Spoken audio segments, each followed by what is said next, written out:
toot your horn later because first, we've got something lined up for you. Ooh, Why? Just let me do the fun things. I can't even move. Like, this was so much better without the tutorial, when it was just like, here, go race down a thing. And then here's how you get to the map. That's it. That's all you need to know. Go to the map. Everything else is explained. Hi everyone, I'm Dachshund Wedge, and today we're going to be doing a photo process video. We've got the Riders Republic free trial week. Got 3 hours left. The tutorial took about an hour, which is way longer than any tutorial should take, and it was pretty awful. But now that we're through it and we finally have access to the tutorial, yes, you cannot use the photo mode in the tutorial, we are going to try to find some good photos and show the process for getting a hopefully decent one. See if we can hit up a snow thing. Do.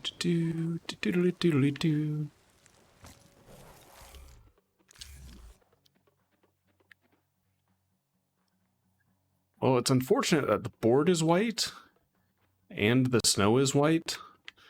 That is something we need to change immediately.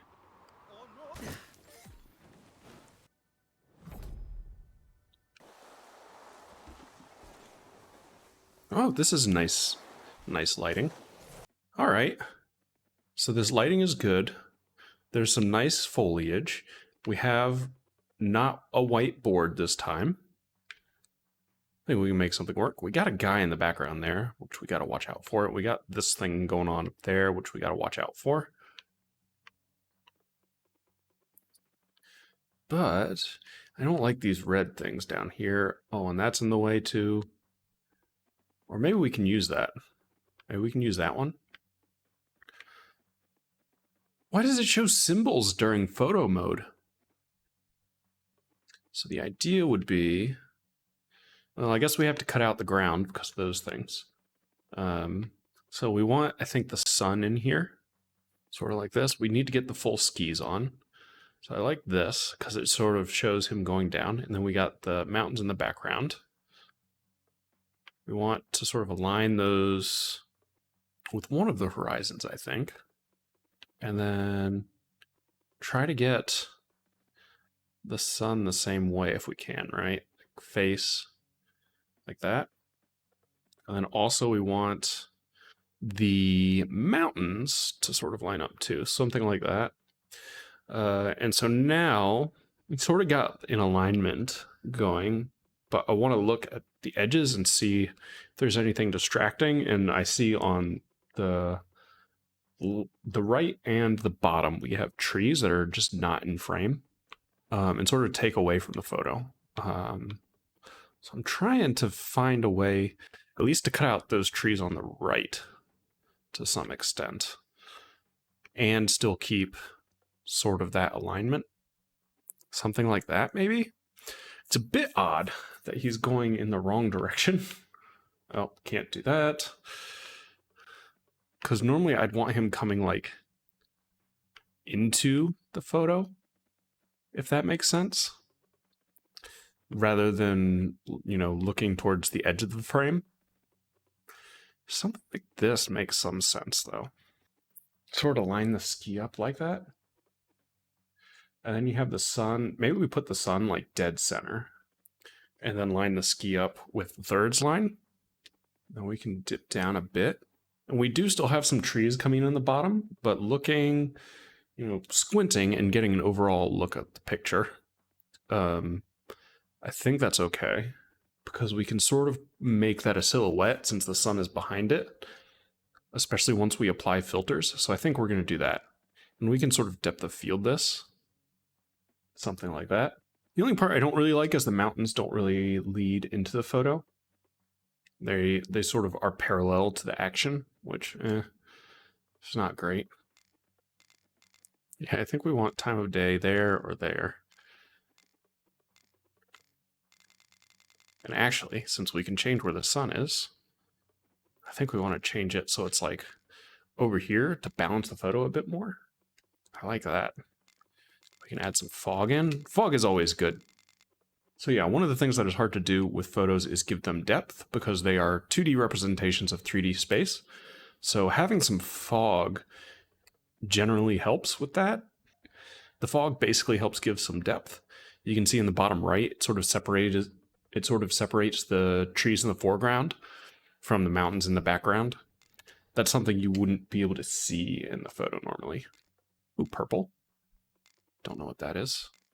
Okay, that cuts out the mountains. So does that, so does that. Okay, so we want more detail than that. I like the orange and blue a bit more, I think. I think that one has a little more orange, but whoa, whoa. Some of these are a bit heavy-handed. The nice thing about the filters in Far Cry 6 is you could turn them down. Like, I think some of these would be good. Like, I like this one, if we could turn it down a bit. Yeah, something like this, maybe. Is actually a bit closer. And then depth of field seems fine. But if we turn down the fog a bit, so it's not quite so orange. Something like that. I don't know if I want the sun like right on the thirds line or a little bit over. Sort of depends on the lens flare, I think. Like the lens flare leading through the photo, I think is the most important thing about this, actually. It's just the right amount of snow. We could add more. I think it's a bit distracting. It's definitely distracting when we do that, but yeah, a little bit is okay.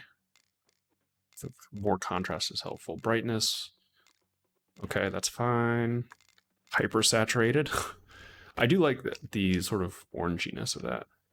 And then depth of field. Yeah, I think that's good. That's the last filter. Okay. So I think this is good. I'm going to take this shot. The thing I learned last time is that this doesn't actually save the photos, though.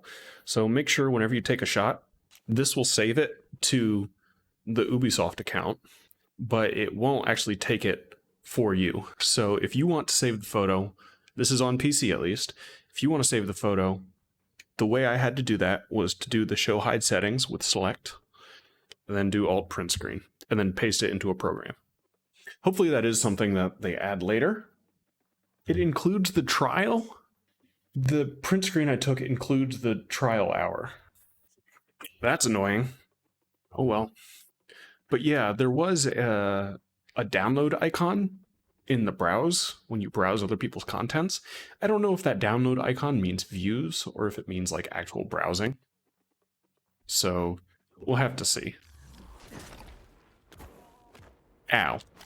Okay, so one thing I noticed while looking through the creation store is if you're interested in how your stuff looks, if you check out this photo, and you can see it's actually cut off a bit up at the top. And I think at the bottom too. I think it's put into widescreen when you view it, because you can see there's a bit more space up above the ski, and you can see down at the bottom that bar cuts things off. And I don't think there's a way to get rid of that. So yeah, just keep that in mind if you're taking photos and you want it to show up nice. You should probably give a little bit of space at the top and bottom. That's just sort of dead space. That isn't really included as part of your photo. Let's see if it happens with the community photos. Ah, the border cuts off a bunch of it, doesn't it? Like if you look at this guy, when you put your border on there, it covers up a bit of the photo. So you probably want your photo to look good with a little bit of the edge covered up. It looks like it covers all the edges except the bottom. I'm looking for one with a guy close to the edge. I don't actually see it, and that's probably because things close to the edge get cut off, right? Like if you look at this billboard, Welcome Riders, yeah. You can see the bottom gets cut off, but there's more on the top than it displays in this frame. So just keep that in mind when you're taking photos. The edges need to have a little bit of buffer space for that frame that shows up there.